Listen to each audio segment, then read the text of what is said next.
Today I want to show you how to check your checkpoints of 2025 on Discord. First open up the Discord and here you need to simply move to the top. So here you notice that there's a little checkpoint flag, so you need to simply tap on this one, and now here you can get your all checkpoints of 2025.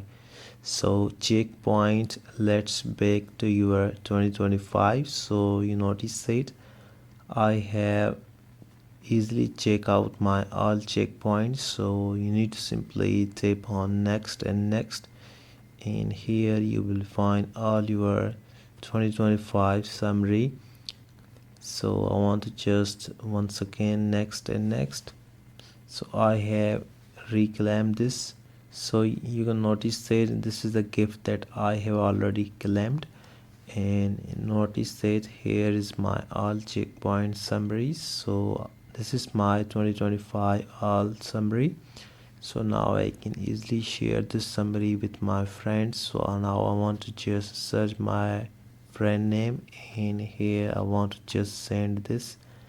So in this way you can easily check out your 2025 checkpoints on Discord by using this method.